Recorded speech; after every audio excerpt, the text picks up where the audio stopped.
yang melakukan ini pembunuhan saudara kita. Dilanjutkan lagi, dan ini yang melakukannya bukan masyarakat biasa. Kalau yang melakukan pekerja seni, kalau yang melakukannya hanya anak-anak muda, oke, itu kesalahan. Tapi ini kesalahan terstruktur sampai kepada presiden, sampai kepada menteri mengolok-olok Islam. Itu menunjukkan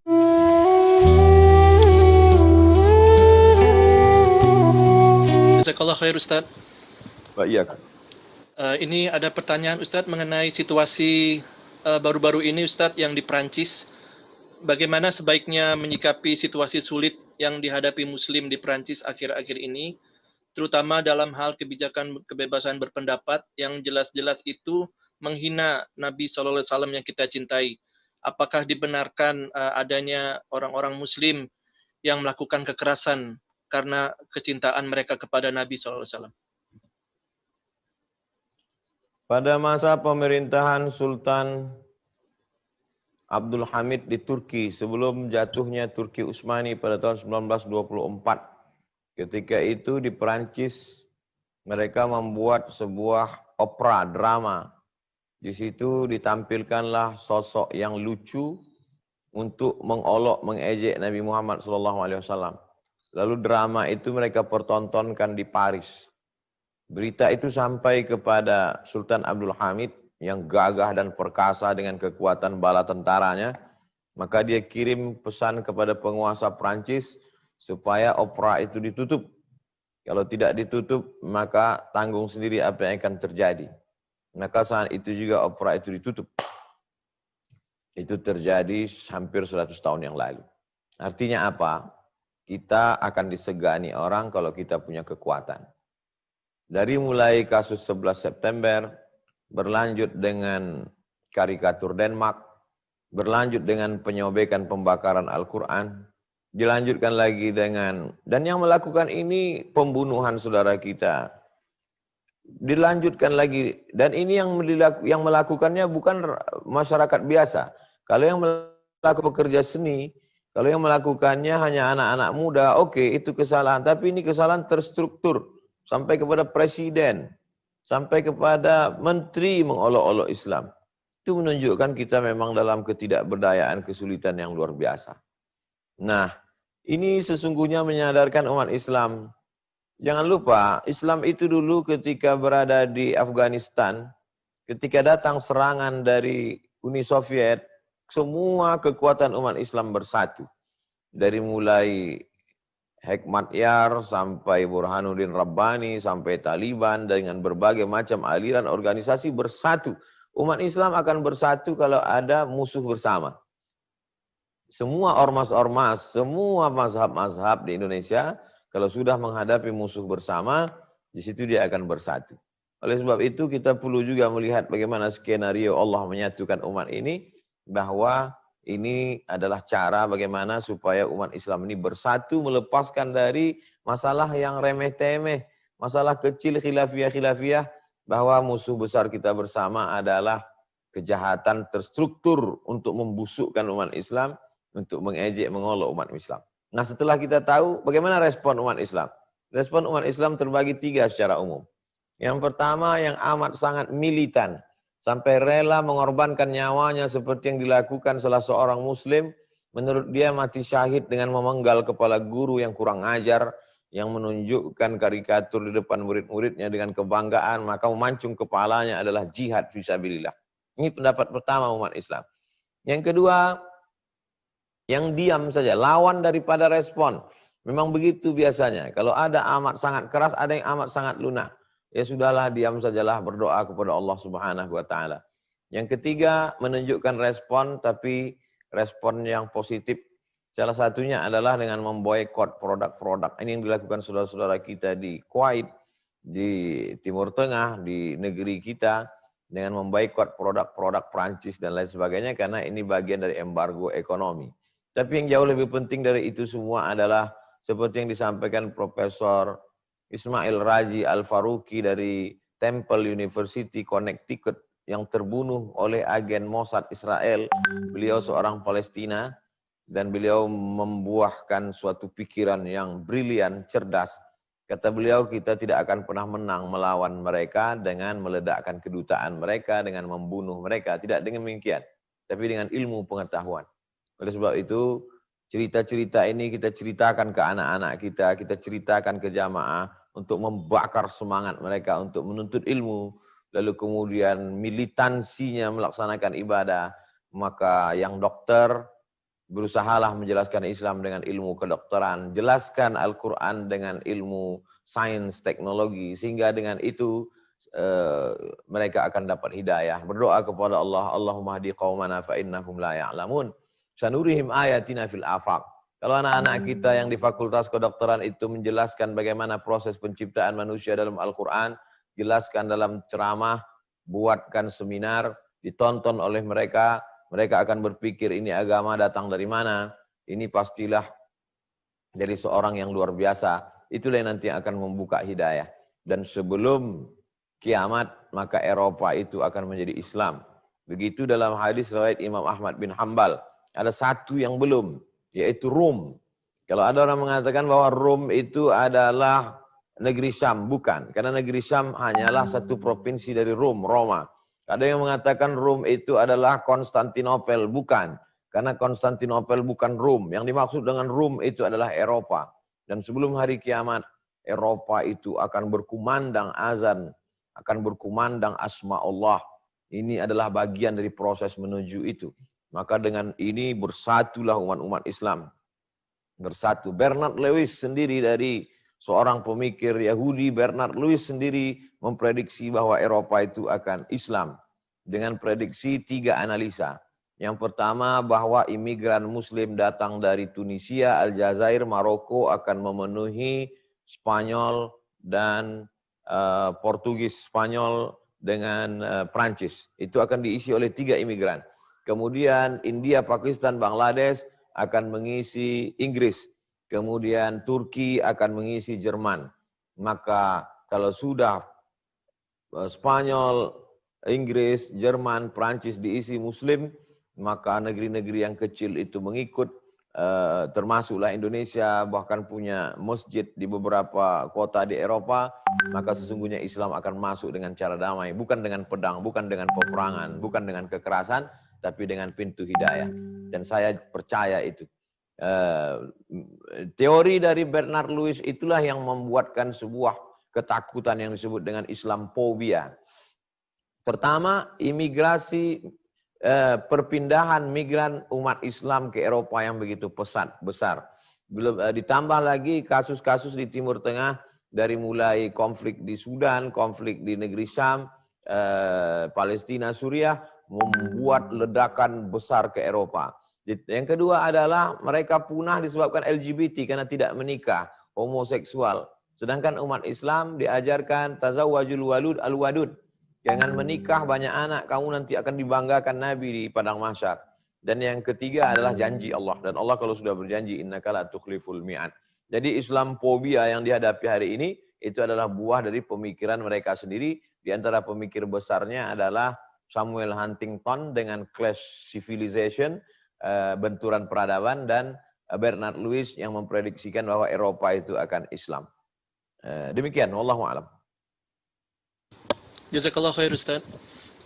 Waalaikumsalam. Ini Ustaz ada pertanyaan yang berhubungan mungkin ya Ustaz, yang tadi Ustaz jelaskan itu.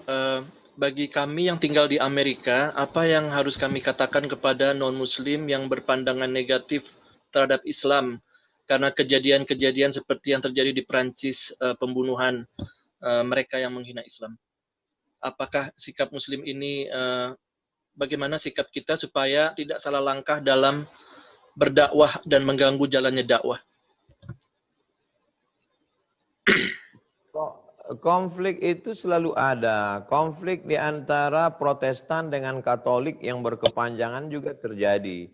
Konflik antara Katolik dengan Anglikan juga terjadi. Kenapa menutup mata melihat itu? Itu baru antara dalam agama. Konflik antara Cina dengan Tibet di timur, konflik di barat. Jadi dan ketika konflik itu pasti ada oknum di dalam konflik. Jadi kita tolong jelaskan, bedakan antara ajaran agama dengan pelaku orang beragama. Nah, jadi ketika kebanyakan mereka melihat ajaran agama dari pelaku orang beragama. Orang pelaku beragama bisa khilaf, bisa silap karena keadaan. Kita pun mungkin di saat terdesak bisa melakukan seperti yang dilakukan saudara kita, memanggal kepala orang karena amat sangat terdesak. Tapi dalam Islam jihad itu dilakukan, dipimpin oleh Amirul Mukminin, oleh pemimpin, oleh Amir. Ada perintah dari Amir. Oleh sebab itu maka pertama jelaskan bahwa konflik bisa terjadi pada kelompok manapun, agama manapun, dan itu terjadi. Yang kedua, tolong bedakan antara ajaran agama dengan pelaku umat beragama. Yang ketiga, ghayatun nas, ridhon nas ghayatun la tudrak. Kita tidak bisa meyakinkan orang lain. Kalau kita merasa bahwa kita bisa meyakinkan orang lain, kita akan stres. Kita hanya menyampaikan. Innama anta munzir, sampaikan, jelaskan menurut kemampuan kita. Lasta alaihim bimusaitir. Dan referensi-referensi yang ditulis oleh orang barat sendiri itu amat sangat menolong. Sebagaimana orientalis itu secara umum terbagi tiga. Yang pertama orientalis yang amat sangat memusuhi Islam. Yang kedua orientalis yang simpati pada Islam tapi tidak masuk Islam. Yang ketiga orientalis yang masuk Islam. Oleh sebab itu dua itu sebenarnya berpihak kepada Islam. Karena yang musuh itu cuma satu. Maka karya-karya dari dua kelompok ini itu tanpa kita harus sulit menjelaskan. Philip Kahiti menulis tentang kelembutan Nabi, walaupun dia tidak masuk Islam, tentang Nabi Muhammad SAW. Lalu kemudian yang ditulis oleh Michael H. Hart, 100 most influential person in history. Lalu kemudian Karen Armstrong, penulis History of God, dia juga menulis bagaimana kelembutan Islam ketika membebaskan Palestina. Dia bandingkan dulu bagaimana Palestina dibebaskan dengan berdarah-darah sampai kuda berenang. Tapi ketika Islam datang dengan damai. Padahal mereka tidak Islam. Oleh sebab itu mampu membantu. Saya kira lembaga-lembaga di Muslim minoritas perlu menerbitkan lagi buku-buku itu, karena kalau kita yang menjelaskan sulit orang percaya, tapi kalau mereka sendiri dari kalangan mereka, maka itu membantu. Demikian, wallahu a'lam. Jazakallah khair Ustaz. Ini kita balik lagi nih Ustaz ke topik lagi Ustaz. Bagaimana menghindari hati ini dari suuzon kepada Allah karena khawatir akan doa kita tidak dikabulkan dengan adanya dosa-dosa yang mungkin tidak kita sadari, atau perasaan khauf, cemas dan roja, harapan. Bagaimana menimbanginya Ustaz? Ada namanya maqam, jamak dari maqam, maqamat. Maqam itu adalah stasiun-stasiun mencapai Allah SWT. Ada stasiun taubat, setelah stasiun taubat, stasiun sabar, kemudian stasiun tawakal, stasiun zuhud, stasiun wara, tapi stasiun yang paling tinggi, level yang paling tinggi adalah ridha. Ar-ridha biqada'illah. Ridha menerima keputusan Allah Subhanahu wa taala. Oleh sebab itu orang-orang yang masuk ke dalam surga itu ditanya oleh Allah Subhanahu wa taala, "Hai penghuni surga, kamu mau apa lagi? Sebuah nikmat kamu sudah dapat." Mereka berkata, "Ridhaka." Kami berharap ridhamu ya Allah. Itulah maka kita selalu minta, Allahumma inna nas'aluka ridhaka wal jannah. Arti ridha adalah qabul qada'illah bi ghairi taraddud. Menerima keputusan Allah tanpa ada bimbang dan ragu. Sebagaimana Nabi Ayub menerima keputusan Allah, sebagaimana Nabi Musa menerima keputusan Allah, sebagaimana Nabi Isa menerima keputusan Allah tanpa ada bimbang dan ragu. Nah, tentu itu semua berdasarkan dua. Apa yang membuat kita tidak bimbang dan ragu? Yang pertama ilmu, yang kedua amal. Kalau dalam hati kita ada berkata-kata, maka cepat-cepat kita beristighfar. Kenapa aku begini? Kenapa saya yang begini? Kenapa? Langsung hilangkan itu dengan istighfar. Astaghfirullahaladzim, astaghfirullahaladzim, astaghfirullahaladzim. Allahumma sholli ala sayyidina Muhammad. Baca Quran dan lain sebagainya. Perbanyak ilmu tauhid. akidah tentang Allah Subhanahu wa taala, bahwa Allah tidak akan mungkin membebani kita lebih dari kemampuan kita, bahwa Allah Maha tahu, Dia menciptakan kita, Dia menghidupkan kita, Dia mematikan kita. Pertama ilmu, yang kedua adalah amal. Kadang ilmu ini hanya sampai ke otak saja, tapi amal dia sampai ke hati, Allah sendiri yang akan menolong. Maka dengan memperbanyak amal-amalan sunat, sholat duha, sholat tahajud, sholat witir, sholat sunat wudu, sholat sunat taubat, sholat sunat hajat, istighfar, sholawat, tasbih, tahmid, takbir, tahlil, maka kalau itu diperbanyak, Allah akan menurunkan ridho itu ke dalam hati kita. Maka sesungguhnya usaha yang dari kita itu hanya sekitar 10-20%, sedangkan pertolongan Allah lebih besar lagi. Begitulah Allah. Untuk mengingat Dia pun, kita baru bisa karena pertolongan Dia. Untuk ridho terhadap Dia pun, itu bisa kita lakukan karena pertolongan Dia. Puncaknya adalah bahwa kita tak punya apa-apa, la haula wa la quwata illa billah. Demikian, wallahu a'lam. Jazakallah khair Ustaz. Ini ada yang berhubungan pertanyaannya Ustaz, apakah ada zikir-zikir atau doa-doa khusus yang diajarkan Nabi SAW dan para ulama untuk keluar dari kesulitan hidup? Man lazimal istighfar wa ma kana Allahu liyu'adzibahum wa anta fihim wa ma kana Allahu mu'adzibahum wa hum yastaghfirun. Allah tidak akan mengazab mereka selama mereka beristighfar. Al-Quran. Wa ma kana Allahu mu'adzibahum, Allah tidak akan mengazab mereka wa hum yastaghfirun, selama mereka mau beristighfar. Oleh sebab itu, yang paling ampuh apa? Istighfar.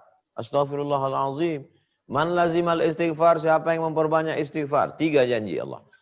Ja'alallahu lahu min kulli dhiqin makhraja. Setiap kesempitan hidupnya diberikan Allah kelapangan. Wa min kulli hammin faraja. Setiap kesusahannya diberikan Allah kemudahan. Wa razaqahu min haitsu la yahtasib. Setiap rezeki diberikan Allah dari jalan yang tidak disangka-sangka. Kesulitannya dimudahkan, kesempitannya dilapangkan, masalahnya diberikan solusi, rezeki diberi dari jalan yang tidak disangka-sangka dengan memperbanyak istighfar kepada Allah Subhanahu wa taala. Oleh sebab itu maka perbanyak istighfar. Itu si fulan banyak istighfar, kenapa hidupnya tetap sulit? Sulit, kita mengukur sulit itu dengan cara yang salah. Kita ukur sulit itu kalau sakit, kita ukur sulit itu kalau miskin, kita ukur sulit itu kalau padahal yang dimaksud dengan sulit itu ada orang miskin tapi hatinya lapang, ada orang kaya tapi stres dan depresi, ada rakyat jelata tapi dia masih sempat beribadah, ada penguasa tapi sholatnya tinggal, puasanya tinggal. Lalu sebenarnya yang dalam kesulitan itu siapa? Maka sebenarnya mereka dalam kesenangan. Tapi cara pandang kita, lagi-lagi mindset itu yang perlu diluruskan. Jadi kalau kita beristighfar, maka saat senang kita pakai kesenangan itu untuk mengingat Allah. Kalau punya harta dipakai ke zakat, wakaf, sedekah. Kalau punya jabatan, kekuasaan dipakai menolong agama Allah. Itulah yang dimaksud dengan orang berada dalam kesenangan. Kalau dia sakit, dia tidak mencaci maki Allah. Kalau dia susah, dia tidak menjadi kufur kepada Allah. Dengan banyak istighfar dan bersolawat kepada Nabi Muhammad SAW. 100 kali, 200 kali, 1000 kali. Lebih banyak, lebih baik. Tidak putus hubungan kontak kita dengan Allah Subhanahu wa taala. Demikian.